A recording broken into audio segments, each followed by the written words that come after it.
I hope everybody can see my screen that's up there. Just trying to. What we're going to do tonight is a couple of things. One, there are people who were not on the original program that we had 2 months ago where I went through the basics. I'm going to go through that real fast, just go through some of the different windows that we have in ON1, and then we'll get into effects, local adjustments, and masking. And we'll try to get a lot of that in. This is only cursory review tonight. There's just so much to do that you can do in ON1. And I was talking to Jerry Clark just before we started, and they're coming out with a new edition, I guess 2023 in November, which a lot of the things that I'm going to show tonight are probably going to be made a lot easier than they are today. But just to go through a few different things on here, over on the right-hand side, you'll see a folder called Develop. Develop is exactly what you would see if you were using Lightroom, Photoshop, Capture One, whatever. It's going to have your tone and color sliders. It'll have some lens correction. The one thing that it does have on one, if you get the full program and you don't get the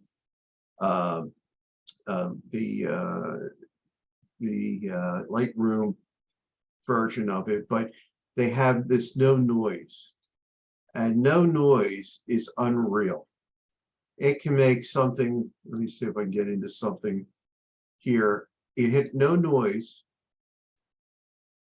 and within seconds, it will reduce the noise in your picture, and you won't lose much in detail, if any. You can see the difference.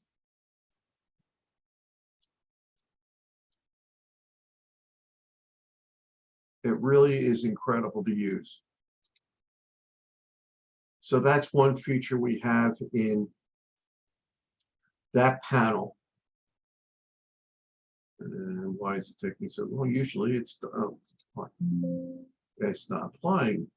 Of course it wouldn't apply because I'm in the middle of the program and usually it takes 2 seconds for this thing to apply. But anyway, let's go back up here. So we have the tone and color panel. We have the effects, and we're going to get into this in a little bit. I'm going to show you some of the sky AI, which is a really neat way of replacing skies. Portraits is great if you're shooting portraits. It's an AI type program. I don't shoot portraits, so I'm not going to get into it. And then you have your local tab, which is basically a tab that says I only want to make changes to specific areas, not to the whole. When you use Develop, you're making changes to the full picture, to the full frame. When you use local, you're identifying an area that you want to correct. Then you have along the left side, you have a crop tool, transform, which I don't think we'll get into today, but that's if you want to straighten out a picture. There's different ways of using a vertical, horizontal. They have a keystone in there similar to Lightroom to straighten things out. You can add text. And as you notice, when I hover over the icon here, it will tell you what the tool is. You have a local brush, you have a face brush, you have a masking brush. Your masking brush and your local brush are very similar. You have a refine brush, which has ways of cleaning up some of your masking issues. A retouch brush if you want to clone an area out. Liquify, which I've never used. I know they made a big deal about it when it came out. I have never heard anybody using it. So those are your major pieces along the side. And then on the bottom, you have a way of either showing one picture or you can show the film strip.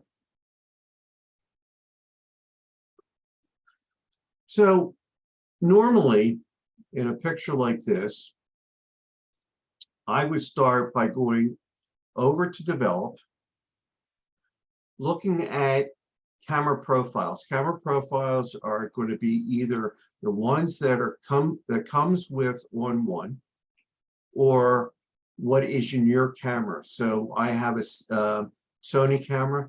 These are going to be the profiles that you would see in the back of your camera when you're looking at it. And then ON1 has its own. So you can look at these these profiles and determine which one looks best for your picture. Right now, it looks like landscape. The other option you have, along with doing the profile, is to go over here and it says AI Auto. If you hit AI Auto, it will make an adjustment based upon an algorithm of thousands of pictures that ON1 has used over the years. And that really does a lot for you. It simplifies your whole process. So it really is a nice feature. The next thing that I would say we go to is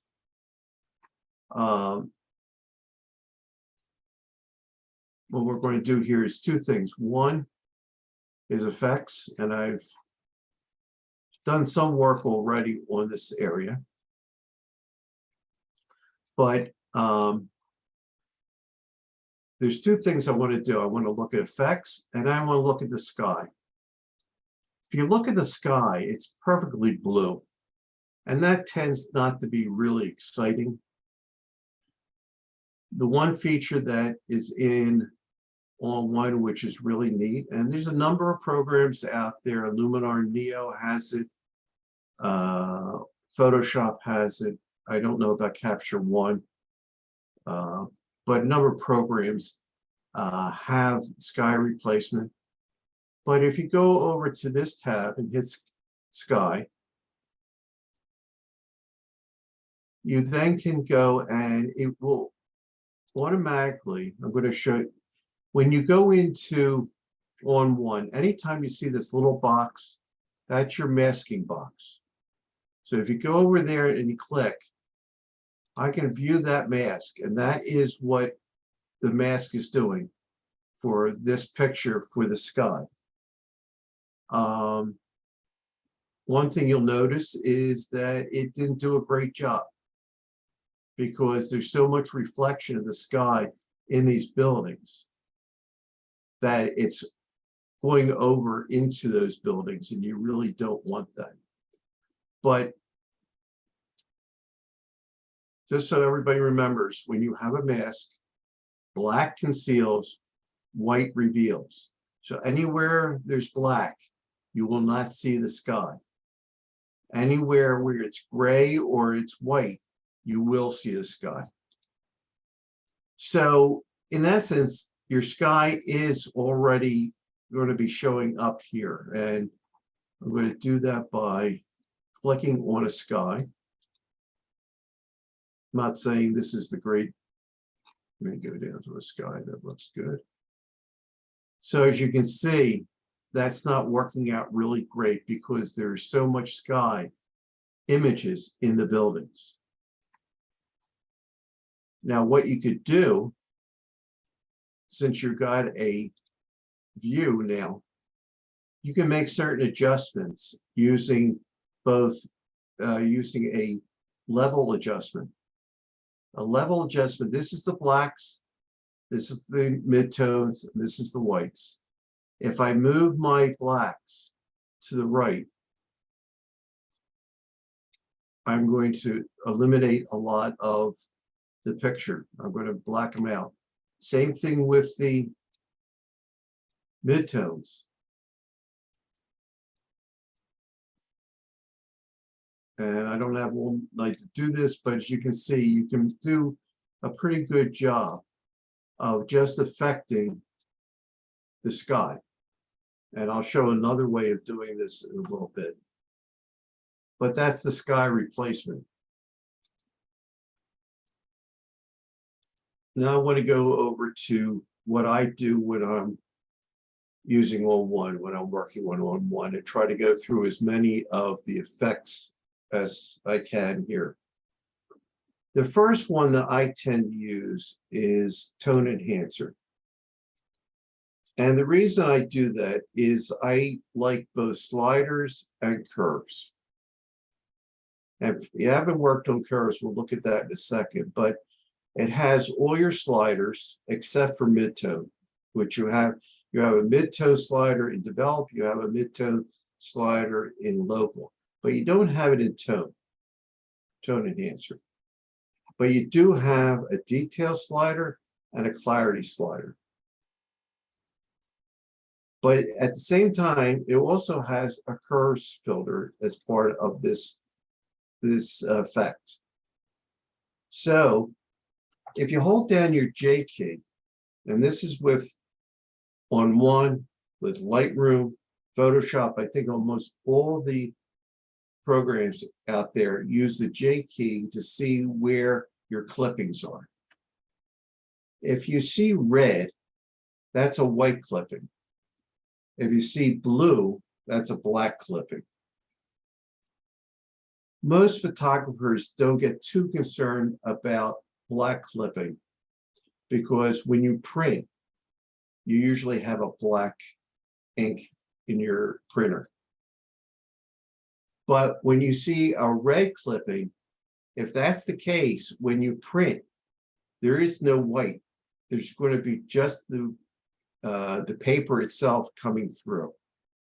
So you want to try to get rid of those clippings as quickly as you can. And the curves filter is a great way of doing that. If you go to your curves filter, which we have here, and you go up to the top right, that's your white, that's white up here. So this is black, as you can see with this column down here. This is black, midtones, highlights, white. If you go up to the dot up on the top of the curves and just touch it a little bit and bring it down, you get rid of those clippings, those white clippings. You can do the same thing with the black clippings by taking this point, your black point, and moving it over a little bit. So that's one of the benefits of a curves filter. Also, it just gives you ability to bring out contrasting shadows, colors, things of that sort. But one thing you want to keep in mind when you're using a curves filter, you don't want to move your adjustments too far or they get really out of whack real fast. So you just want to have just slight movements on your curves adjustment. And if anybody's wondering, I took some pictures. I just came back from Alaska and Seattle, and we ended up in Seattle. So I took some pictures in the city. So I haven't done any real work with these pictures. So that's my first step when I'm working on a picture is I go to tone enhancer. I think there's other people, Rick Burkhardt is, Burchard is also very familiar with ON1. I think he uses the curve, effect, the filter. And that's dressed right over here. And you can put a curves filter into. So you can either use curves as such, or you can use tone enhancer. Both will give you the curves filter. My next filter that I use, almost all my pictures, is dynamic contrast. Dynamic contrast is going to give you a lot of detail. It's going to bring out the contrast, and that contrast is going to make it look like there's a lot of detail in the picture. Let me open that up. And if there's any questions while I'm talking, please unmute yourself and ask the question, or if you I have have a any. quick question. Yeah. Is this the ON1, is that your preferred method of editing over all the different options? I'm just curious. I don't think I've used really any of them before. I like ON1 the best. I Okay. mean, but that's a preference for everybody. The reason I like ON1 is I find it very easy to use compared to Photoshop. Okay. I feel it is much better than Lightroom because Lightroom now has masking, but it's still not as easy to follow, I don't think, as we have in ON1. And ON1 gives you all these special filters, which you don't get in Lightroom. You do get some of these in Photoshop, but again, I find Photoshop has a very long learning curve. Oh, yes, And I agree. And with, so I find this was so easy to learn. It didn't take me any time to learn this. okay, thank you. You're welcome. Now, as you can see, when I turned on dynamic contrast, it really is making it really crunchy. And I don't think that makes the picture look that great. So the one option you have is you don't have to have 100% of this filter applied. There is an opacity slider here, and you can move it from none to all. Let's play this again. And what I do is I look at the picture, I look at the shot, and I keep playing with it until I think that the picture looks pretty good using this filter. And any filter you have on ON1 has this opacity filter, slider. And that's what's neat about ON1. You can not only use these effects, these filters, but you also can adjust them in so many different ways. One way on dynamic contrast or any of the filters again, so you're talking about effects, sky, portrait, or local, is that you can adjust the opacity. You can adjust, let's go back up to here to get it 100% again. I can reduce these sliders.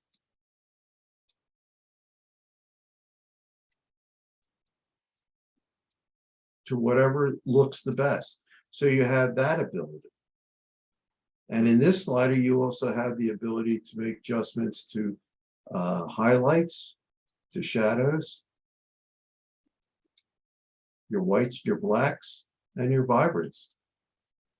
So it gives you a lot of ability just in this one effect to make some decent changes to your picture.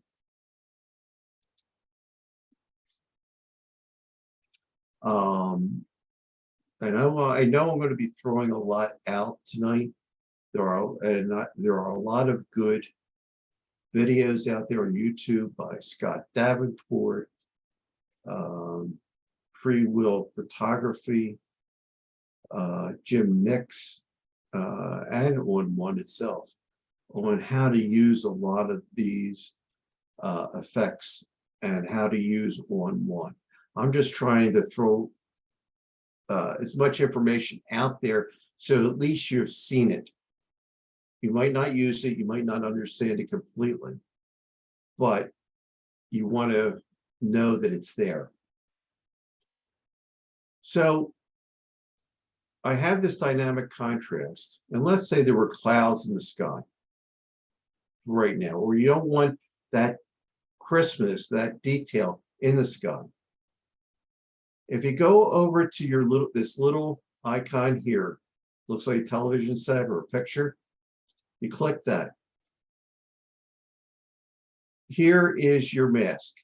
Right now, you can see that it's all white, meaning everything in the picture has been affected by the dynamic contrast filter. One thing you can do, and a lot of times, especially in dynamic contrast, you don't want your sky to get that crunchy. So if you right click in this white box right here, there's an item called Mask Sky, which is basically the same as the sky tab that I showed before. And you click on that. It will create a mask of the sky. I hope.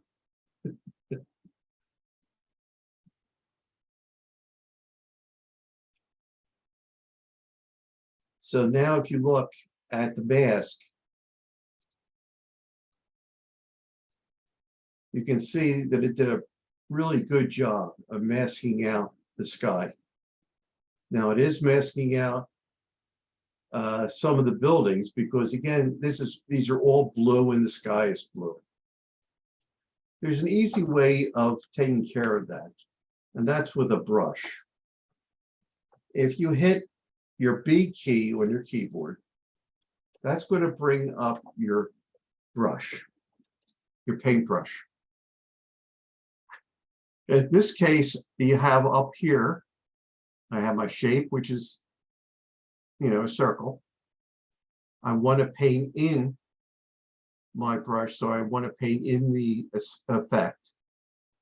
I have it 100%. I have my feathering at 25. I'm going to move that up to 100 right now, make it a nice, smooth effect. So if I go over a little bit, it won't look horrible. And I'm going to turn this on. This is a magic, and I'll get into that later. A magic brush, which really identifies contrast in your picture so that you can paint as long as you have that crosshairs inside the circle. It will keep the adjustment inside that circle. So in this case, I want to get all of this. I want to be affected. I want that dynamic contrast to affect everything here. And I'm just doing this very quickly because I'm trying to keep this within the hour and quarter that we have. But I think you can see that I'm using this brush. It's just go over this area. Now, if I go to perfect brush, as long as I keep that arrow inside, I can make brush strokes and not worry about it going over for the most part. I won't say it's 100%. The new ON1 is supposed to have a much better perfect brush. And if I want to not view the mask anymore, I go over to here to view, or there's a little blue dot over here. And if I click that, it turns off the mask. So right now, the only thing that's being affected for dynamic contrast is the buildings. You can see that here. White reveals, black conceals. Now, if I lost anybody, please chime in. So that's my number 2 filter that I use. The next one is color.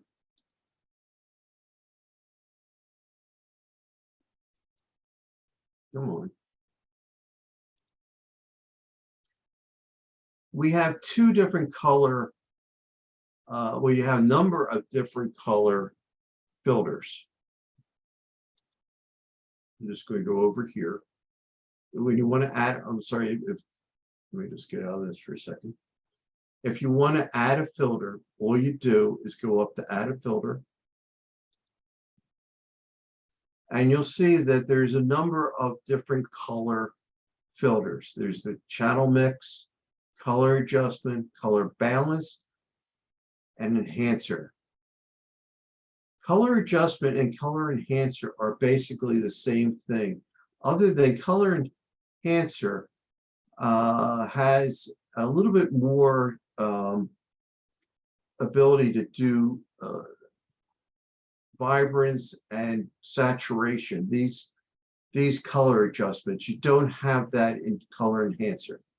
So if I just want to enhance, bring up the vibrance in the picture, I can do it here. I can't do that in color adjustments. But here I'll just look, I'll play with this. You can see the majority of the color is blue. So I can move the blues, I can make them darker, make them lighter. I can change the saturation. And I can change the hue.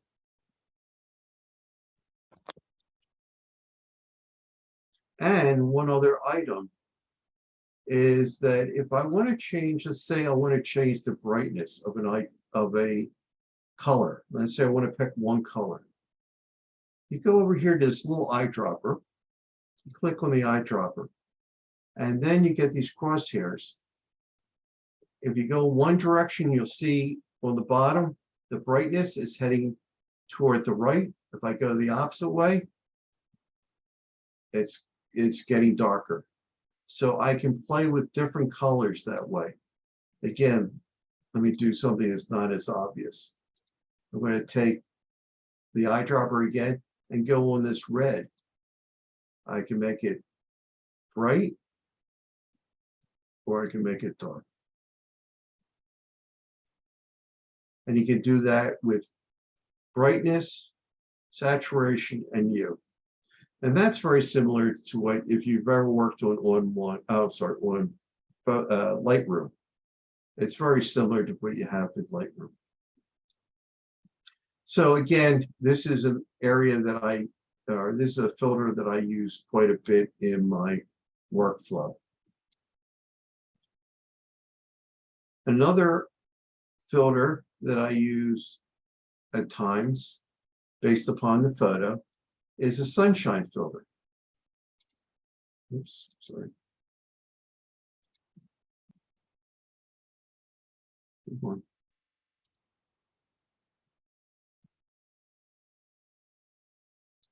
Now, the best way to visualize your sunshine filter is by, again, playing with the opacity. When you have no effect, then you have 100%.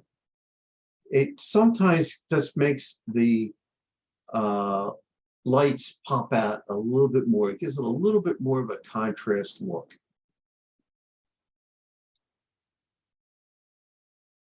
So that's the sunshine filter. Another one that I use quite a bit is a photo filter.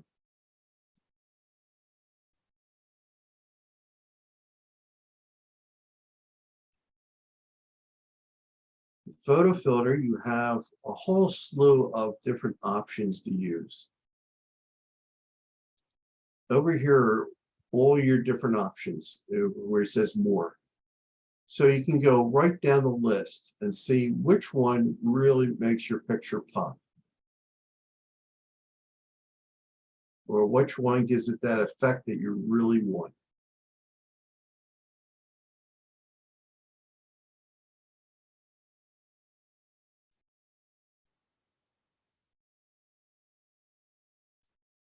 And again, I'm not spending a lot of time on this. This is something you look at and you say, well, which one really makes it look pretty good? I think that one makes it a little warmer. And it dulls things down a little bit so it doesn't come out like it's going to jump out at you. And the final one I use is the vignette. And the one that I think a lot of people who are using ON1 use is this big softy. And the neat thing about, again, these filters is that you can identify where you want to put your vignette. If you have their feather, which is at 100% here. If I move the feather all the way down, you can see it. You can see where the vignette is occurring. Let's say I want everybody to focus in on this area. I can then decrease the size, maybe increase the roundness.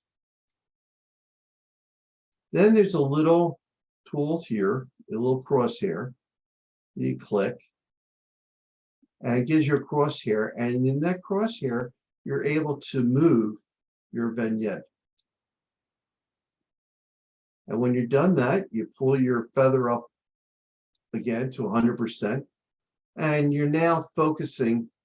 You can see if I turn it on, turn it off, and turn it on, that you're focusing your eye now on this area.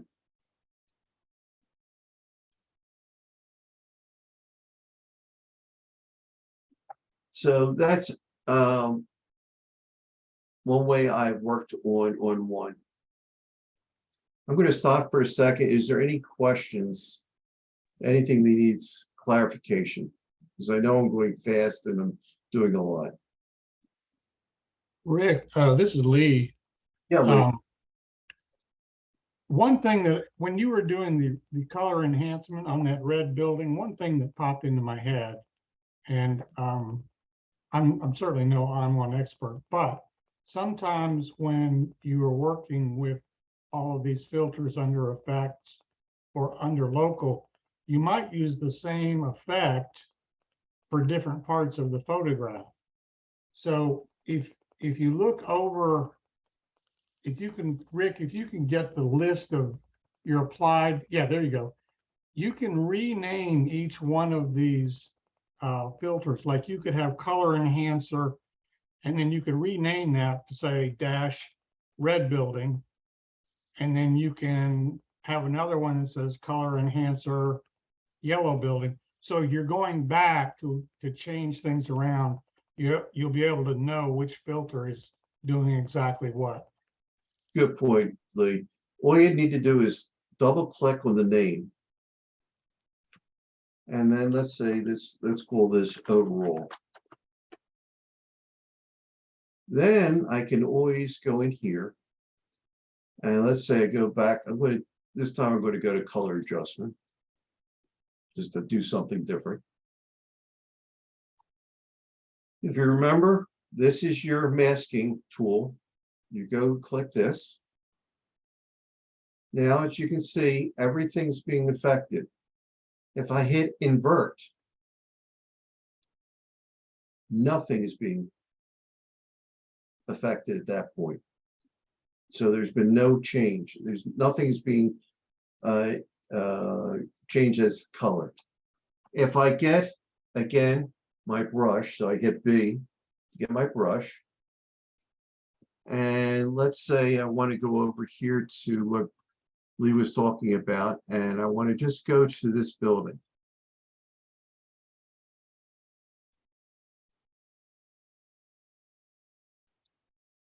Can everybody see that little white dot? That's why I just brushed in. So now, as Lee was talking about, if I want to change it to, let's say, desert, or let me go to reds. Let me change the color of that. Everybody see that it's changing? But nothing else is changing.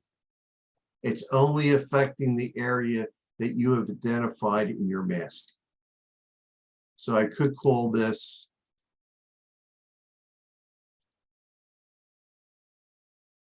if I can spell.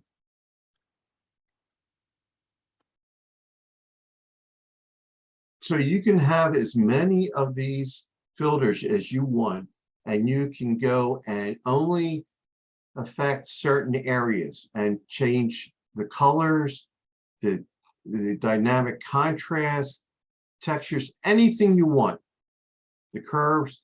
you can do and say, I only want to affect that area and nothing more. Or I want to go over here, and I'm going to do that in a second. I'm going to show you how you can do that with local. But anytime that you're in effects, local, portrait, or sky, you have the ability to mask. The only area you don't have the ability to mask is in develop.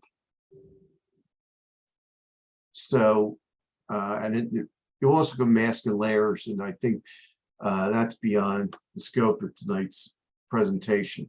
But you also can do masking in layers. It's very easy. But I want to go to this picture next, and maybe I can show you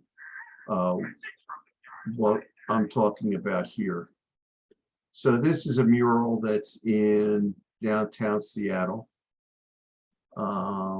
It's a woman who I believe was very instrumental in the environmental area. Now, if this picture, I would like this mural to stand out. I don't care about the rest of this picture. What I want is this young lady. Well, the first thing I probably would want to do is crop it. So I'm going to crop and just get a little bit less information in here.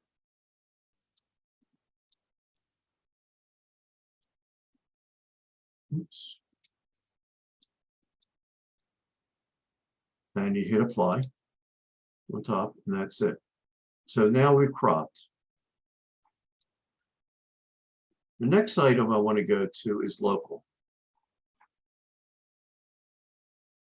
I want to make sure that this young lady pops out. So what I would do, where am I? I'm going to turn this on. Oh, these buttons on the side will turn on and off your layers here. So I'm clicking that. Now what I did, so we can visualize this, is that, again, this mask starts out black.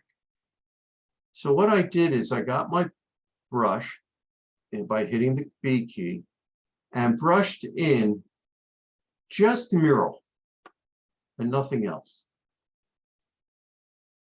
And then I started working with my sliders.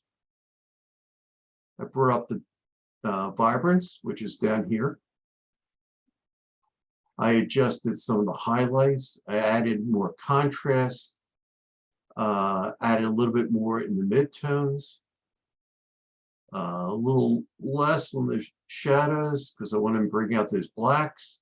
I brought down the blacks a little bit. What I'm trying to do is emphasize this mural over everything else. So I want it to pop out.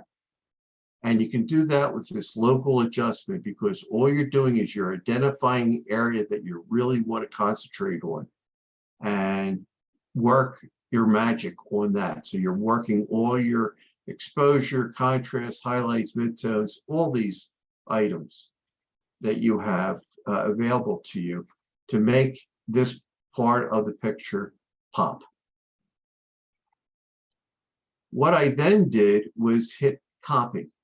I have a pretty good mask here, and I want to use that mask in other areas of my work. So I click this to copy it, and then I went and I created another adjustment by just hitting add another adjustment. And that brings up, as you can see in the local, nothing's being affected. It's all black.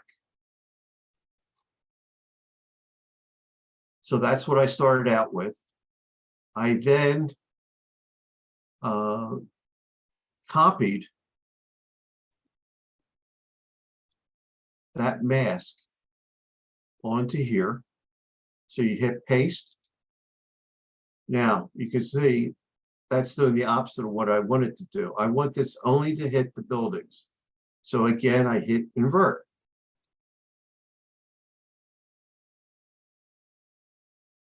So now what I'm trying to do is reduce your eye from looking at the buildings and trying to bring out and pop that mural.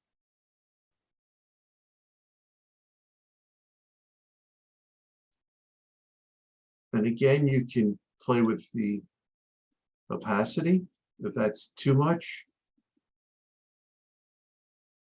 There's none. There's 100%.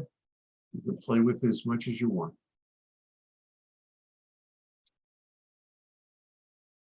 So I'm trying to make that pop, and I'm trying to almost make it look 3D by adding so much contrast to the picture and then dulling down the rest of the buildings. Then I went into effects. I went to curves because when I originally did this, I wanted to make sure that nothing was being clipped. Now, if you look over here, you can see the red. If I want to print that, then that's going to just show the white paper coming through, which is going to look a little strange because you're going to have this beige color. And all of a sudden, you're going to have little bits of white coming through, which is the paper. So again, all you need to do is go over to your top left-hand corner, which is pure white. Just bring it down a little bit. And bingo, no more clippings. Same thing with the blacks. Most photographers like to keep a little bit of pure black in their picture. It gives the contrast. But for this exercise, I'm just going to pull it over till I get rid of it. Now, the reason why I prefer using the tone enhancer versus a curves is, as you can see, it doesn't take much for you to completely eliminate what you're doing and, you know, losing that black point. With tone enhancer, I have sliders, and I find the sliders, for at least for the black point, is easier to use.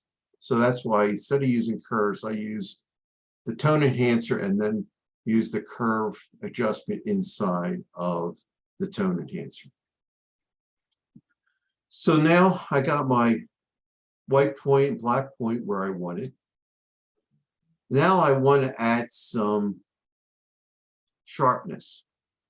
There's 3 filters that are used for sharpening in ON1. The first one is that I have here is HDR. HDR is going to give you an HDR type of look. And if you're familiar with HDR, you know that it gets to be pretty crunchy at times. But again, the nice thing about ON1 is that you got this opacity slider, and you can adjust it to whatever makes you think, well, that's where I want it to be. That's one way of getting sharpness. Another way, as we talked about before, was dynamic contrast. I think from my experience with watching videos on ON1, this is the one that I think most of the people who are using ON1 use. So again, you can increase, decrease, you can do whatever.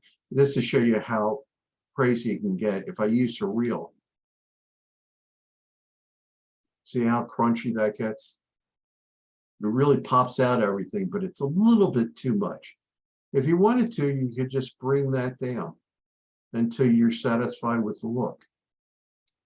Or go to natural or normal and play with your sliders. Whatever suits you, whatever you want to do. If you want to do it fast, you might want to just use the normal, the natural. If you want to play with it a little bit more, I love playing with software. I think it's fun. It's taking the photo is great, but I also love playing with the photo. So you had dynamic contrast and you have sharpening. And sharpening has a number of different effects in it. You can have amazing detail, fixed focus, high. You just can go straight down the list with your cursor and see which one you think looks the best. Some of these are making major differences, but again, it's you using it and trying to see which one suits your fancy, what one really meets your artistic needs. I threw another one in here, which is color balance, just to show another one of the effect filters. Color balance is going to allow you to make changes to highlights, midtones, and shadows in color. So let's start with highlights. So you're going to see probably a lot of these items, these parts of the picture. I can adjust the color of those by just moving, oh, I got, and you also have to move your, I'm going to move my amount up to 100% just for this demonstration so you can see what it's happening.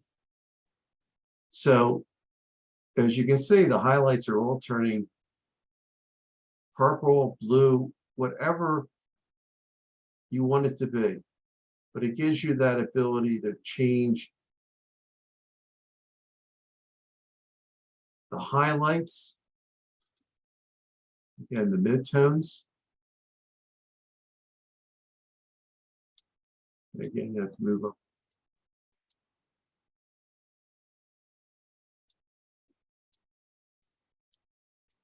And again, this is your shadows. So again, it's another tool in your tool chest that you can play with to give. So let's say I want to just make this look a little different than normal. I just want to give it a more artsy look. This color balance allows you to do that. And finally, what I'll do is, again, use a vignette. Use a big softy. And what I'm going to do again is I'm going to move my feather back all the way. I'm going to change the size a little bit. I'm going to make it rounder by moving the slider. I'm going to go down here to this little icon that looks like a little box. That's going to give me my X, my cross, and I'm going to center it over my subject. Going to move the feathering back out. So now my vignette is focusing everything on her.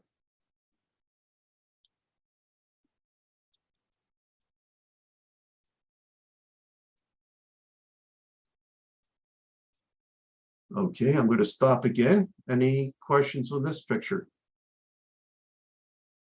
Don't be shy.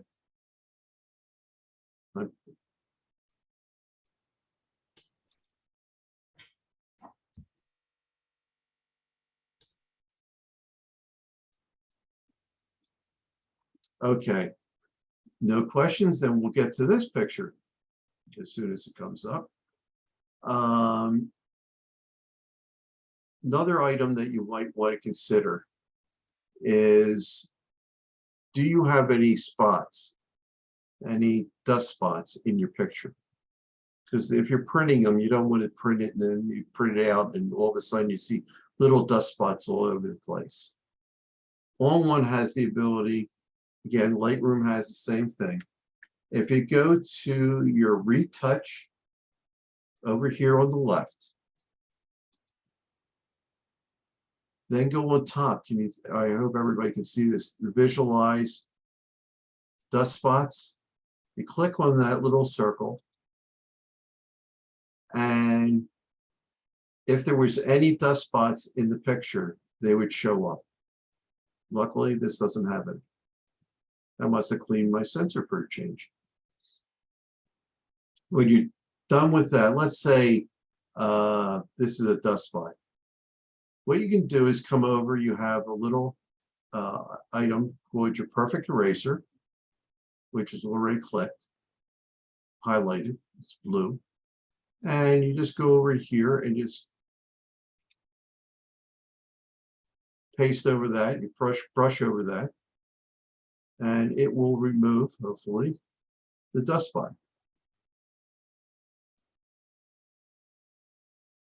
So that's just one thing you probably want to do with most of your pictures, especially if you have a lot of sky in your photo.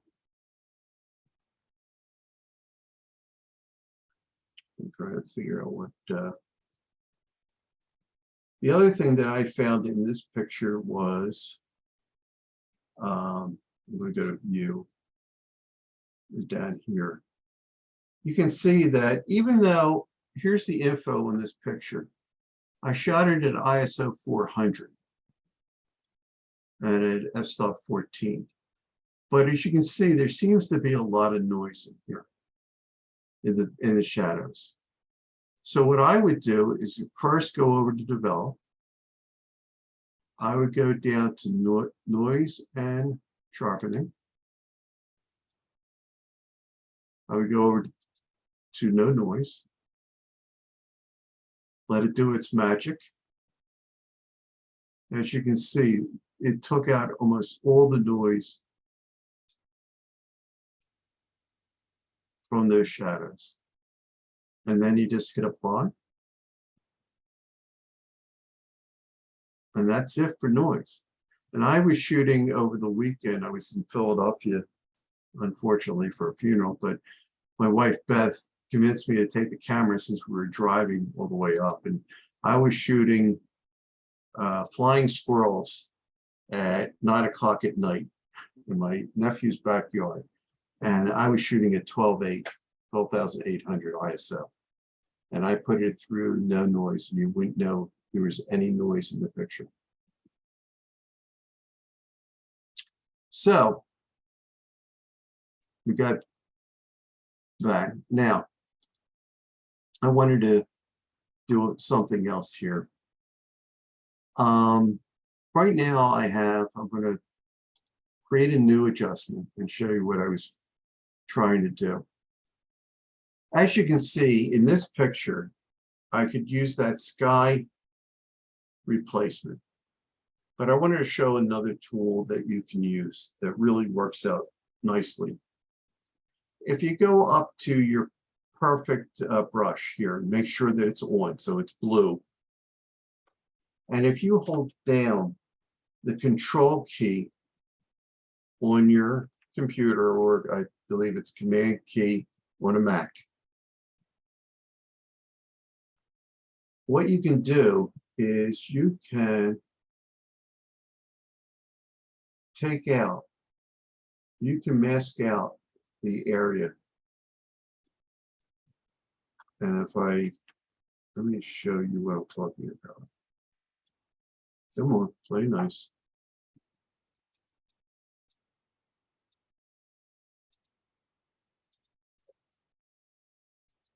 Now, one other thing you have in the mask, you can change the color of your mask. Up here in the top level where you see File, Edit, Layers, Photo, you have Mask. Go down to the bottom, it says View Mask. Right now I'm on a grayscale. Let me go to red. It's easier to see when you're working on a picture like this. If you're using, we'll get into a luminosity mask, gray is better. But for something where you're trying to identify an area, you want to see what you're working on, a red mask usually works better. So again, if I hold down my control key or command key, and just what it's doing, it's only identifying the color that I'm identifying by holding down that little crosshairs. that color that's in that crosshair is being adjusted.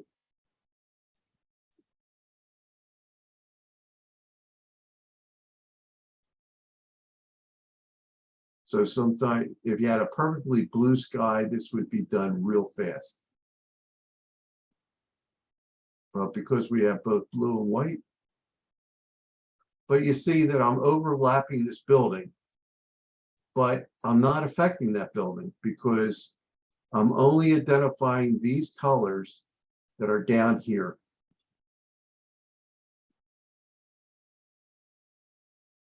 I hope that made sense. I'm only identifying the colors that this crosshair is in. And I don't really want to do this all night. Probably picked a bad picture for it, but I think you got the picture that it's really easy to map out a sky, to mask out a sky.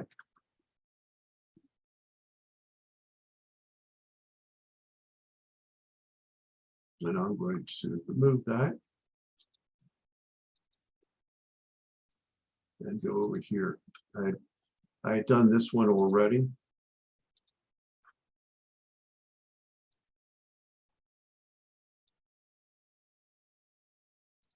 Okay. So what I've done is I've masked out the sky by hand. You can use the sky tab to do this and then clean up what's if it misses. I know that the new edition that's coming out in November is even supposed to be much better on sky replacement. The one they have now is pretty good, but the one coming out in November is supposed to be unbelievable. So anyway, I created this mask and made adjustments to the sky for this. But I also copied the mask so I could use it in effects.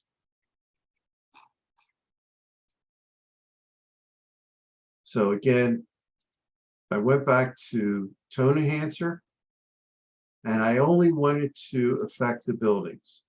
So I brought that mask over, I copied it over, I pasted it, I inverted it because the other one was that we were not affecting the buildings, but only affecting the sky.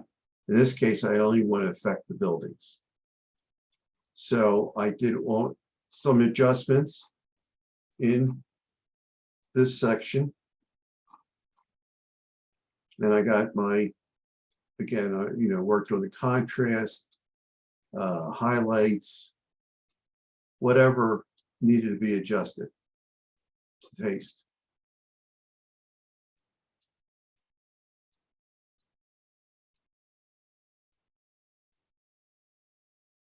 And now I did the same thing here. This is the sky. I just made some adjustments with tone enhancer to the sky, like least adjusted.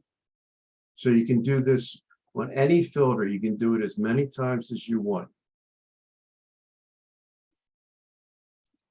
I then went to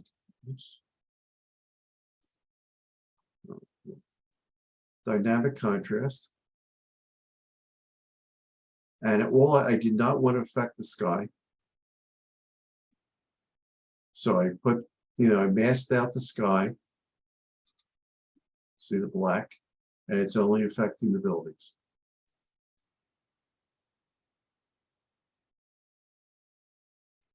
Now, a lot of us like to use black and white. There is a black and white filter in ON1.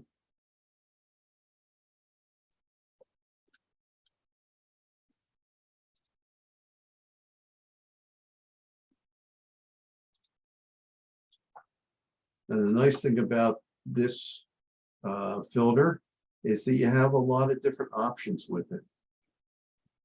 Over here where it says more, you'll see so many different ways of adjusting your black and white.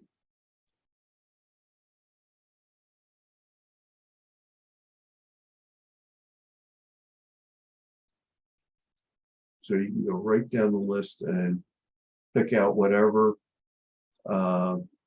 one suits your fancy. Let's try that one.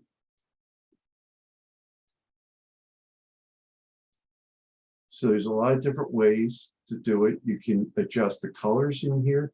Since we know we have a lot of blues here, we can make those blues really dark. We can open up those blues. We know there was a red in one of the buildings. We can open that up.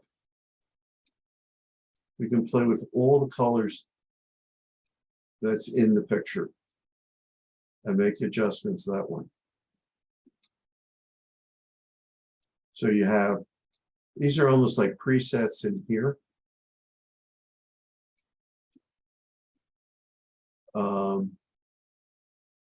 Where was blue? Let's go to blue. We're not going to put this. So you can adjust as much as you want.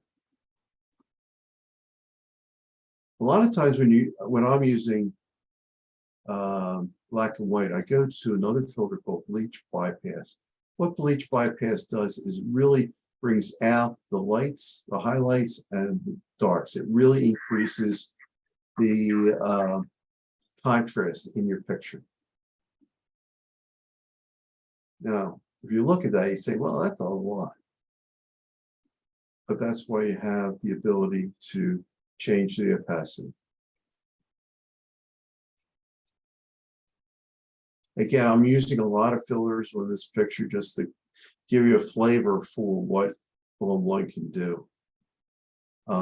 There is also an antique filter, which has a whole slew, or not a whole slew, but it has a number of different ways to make that, that antique look. Same thing, there's a vintage one, which gives it a vintage look.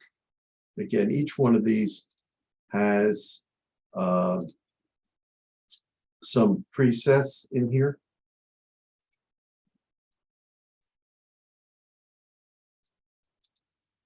And you can adjust it as much as you want. You get the look.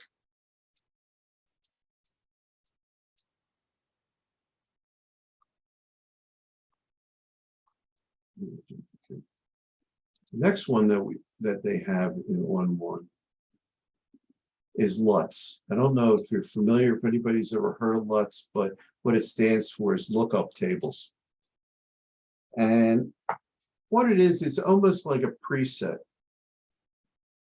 in that someone has worked on a picture and come up with a way of working with colors to give it a certain look.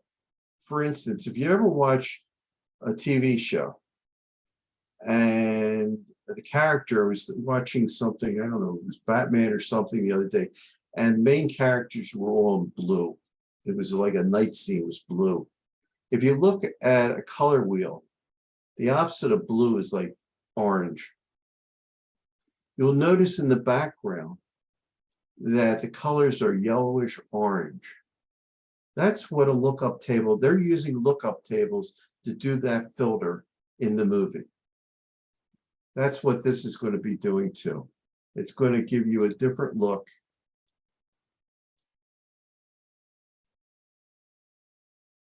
For each one of these filters. And there is a ton of them.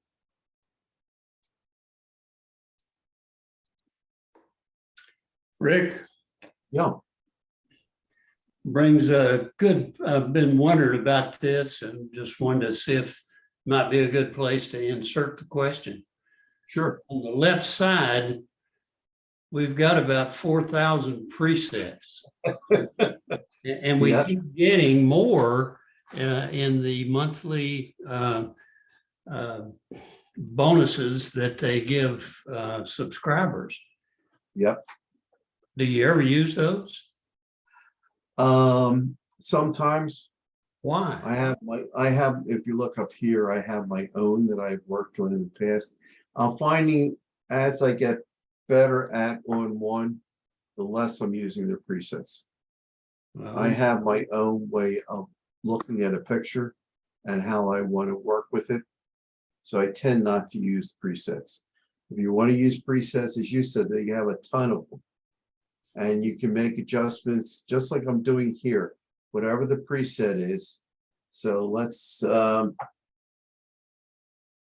me go to, Go to Rick's presets. well, let me go to one of theirs. So if I go to a preset that they've given us, and let's see what it does. And I don't know why it's, Well, I think the net, yeah, it has to override what you've been doing before that work. And but yeah, you do have presets, and with a preset, okay, I think it's trying to come up here. Why it's, I didn't tell it to over, well, anyway, with, you can see over here, with a preset, you can adjust how much of it you want in your picture.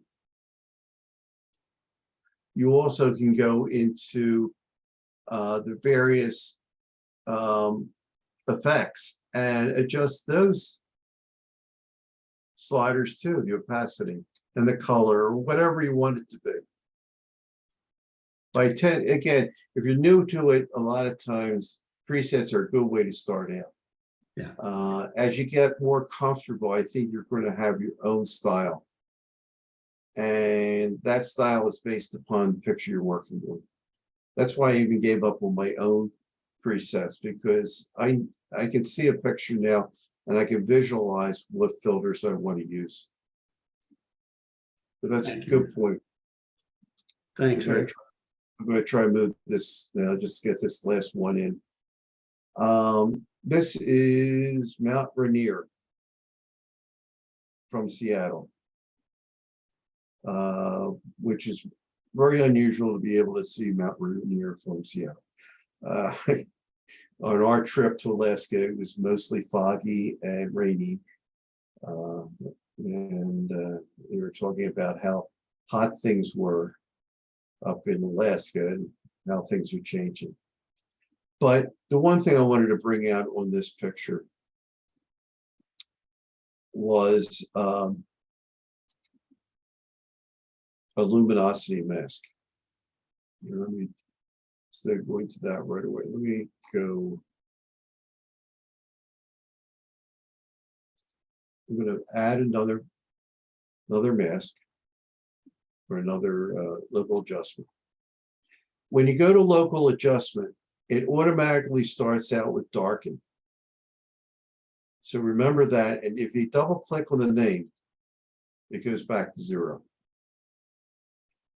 So I want to do a luminosity mask. Luminosity mask is a way of creating a mask where it shows either the lights or the darks, the shadows or the whites. So I'm going to click on the mask. And I'm going to click on lumen, which is luminosity. And then I'm going to hit view. Now, here is where you want it to be. Go back to your mask, go back to your view mask, and go to grayscale.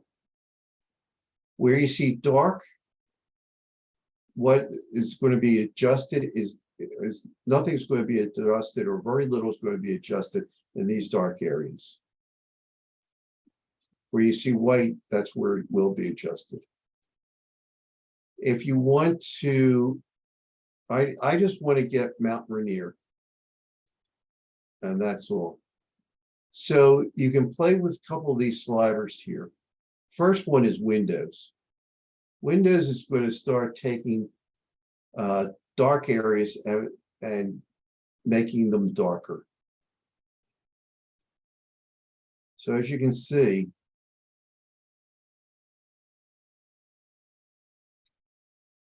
now I got Mount Rainier. That's basically what I want to do. But I also have some of these buildings. In order to take care of that, I go back to my brush, my B key, but instead of saying paint in, I'm going to go paint out. And I'm using a tablet for this for mine. And I want to get rid of the perfect brush because it it's going to have a hard time identifying the different areas of contrast. So I just take that out, just use my normal brush without the perfect brush on. And I take those out, take those out. So now I have my mask of Mount Rainier. I'm going to turn it off the view. And now I'm going to play with a couple of things. I want to get my contrast on that mountain really good. So I'm going to move my contrast over. I'm going to move my blacks down. My shadows down. Oops. Okay, I'm sorry, going the opposite way. I want to bring my shadows up. And I want to bring my midtones up.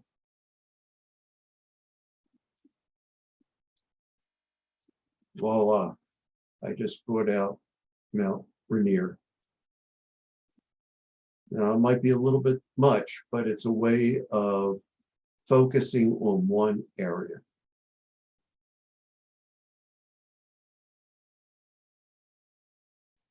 Is there any questions about this luminosity mask? Because I found that to be the best tool with any of these programs, but especially when ON1, to be able to focus on one area, especially like if I turn this one off,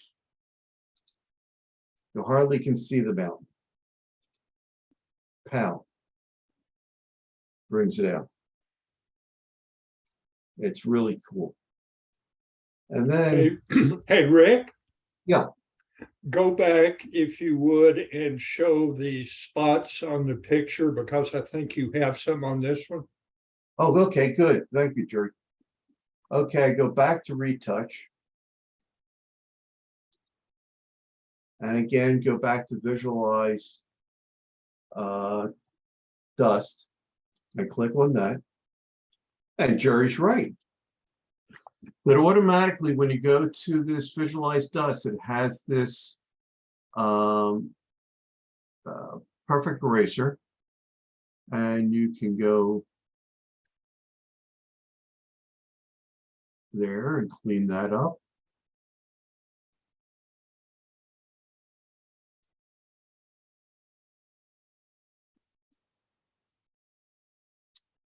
Now, perfect erasure really tries to blend in to the whole picture. So it's trying to identify, if I was going to use a perfect erasure down here, it would try to identify the different landings and try to make sure the adjustment looks like the building that you're cloning out here.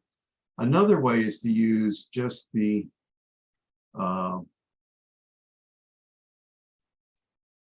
just this clone, because it's faster. Because I'm just in, I'm in an area that's just blue. So it's not gonna, I don't need it to be perfect in trying to identify what's around it, because it's all the same thing, it's all blue.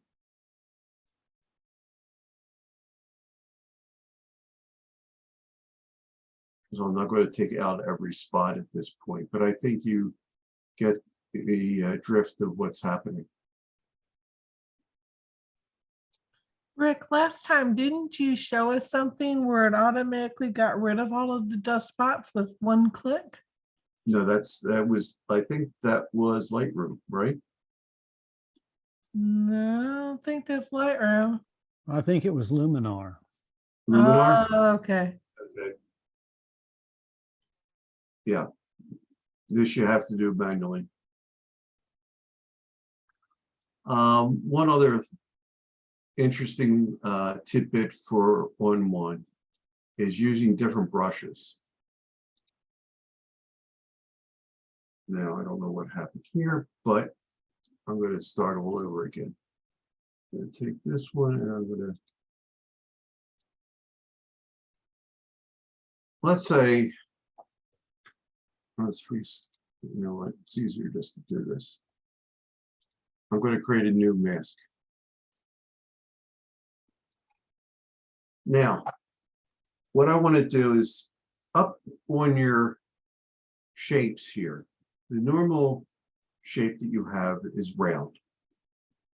But ON1, just like Photoshop, will give you a lot of different shapes that you can use. And let's say that I want to have a moon in this picture.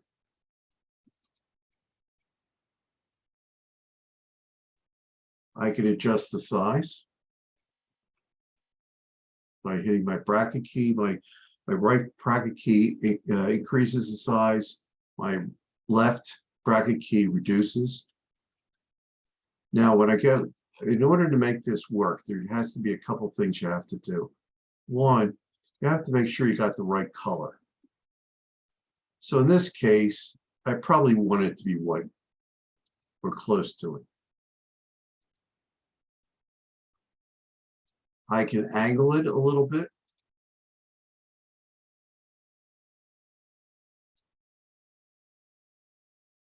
Which I'm not going to do.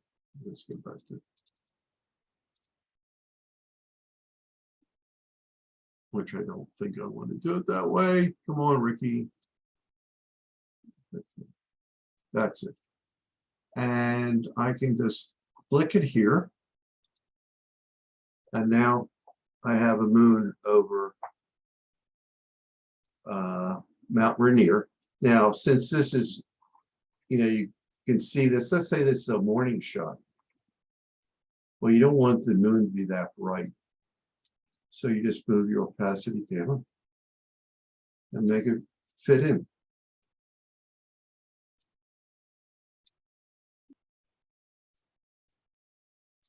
So again, I'm throwing a lot of things out tonight just so you have a flavor for what ON1 can do. And it's 8:25, and I don't think I want to go any further because it's getting late. I'm sure people are getting tired. Is there any questions that I can answer? Anything that wasn't clear? I know there's a lot. Again, if you go to Scott Davenport, who's been one of our speakers, Jim Nix, another one of our speakers, free will photography. Scott, I can't remember if Bob remembers his name. We're getting him as a speaker in November. He's another I'm sorry, I don't. No, I believe that's Scott remember his name. Davenport. No, not Scott. I think his last name is Scott. I can't remember his name right offhand. But there's a number of different people that are online on YouTube that do great videos on ON1, a lot better than me. But There's I just also great videos on one site. correct. If you get ON1, yep, they have terrific tutorials on their products. There's so much out there on this. And again, tonight was the idea was just to give a flavor for what it can do. I'm not showing everything it can do. Just again, just trying to do a smorgasbord of different effects and different tools. Rick, just for the record, that's Christopher Scott at Free Will. Okay, thanks.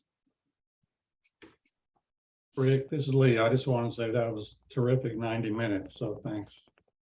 Hey, Thank Rick. you. Rick, I've got a question. Sure. I came in a little late, but is this a monthly subscription like Photoshop, or is it a one-time purchase for ON1? Or It's a one, you have the option of doing either one. You can purchase it or you can get a subscription. I don't know how many people in the club know Bill Scott. He posts a lot on the Facebook page. He is an unbelievable photographer. He's just terrific, good friend, and I just love his work. He is still working on ON110. We're up to ON1 2022.5. And he's still working on a real old edition of ON1. So if you only have the one-time purchase, you don't get updates then? You'll get updates for the year, but then anything new that comes on, now you have to purchase it. But it's, I think the cost is around $79 for the software. And then every year, I think it's about $49 for the upgrade, something like that. If you want to get the ON1 Plus, and the ON1 Plus gives you what Bob was talking about. They give you a lot of presets, they have a lot of free classes, but they have a lot of programs that are only for Plus members. I think that's another, I think if you take both the software and Plus together, it's about $140 per year. Yeah, but But you just can- like any program, it's going to, just like now, it's going to be adding on this masking ability that you can take you can go over to an area on your column, click it, and let's say click on the mountain. It will identify that mountain. It will give you the mask for that mountain. Or if you want to do the sky, click on the sky. You want to do the trees, you do the trees. It's going to be really amazing. And they're going to have clarity put in, where you have a photo that's out of focus. They're putting in an AI type function that'll bring it back into focus. So, they're always going to do that, just like any software company. It's going to put new bells and whistles in. If you want them, get the upgrade. If you don't, stick with what you got. This is not like Lightroom where you got to keep the subscriptions. If you don't keep that subscription, you can't do anything later on. Here you can just continue using an older version. And as I said, you got to look at Bill Scott on our Facebook page. You look at his work, and he's doing it with a very old program. Yeah.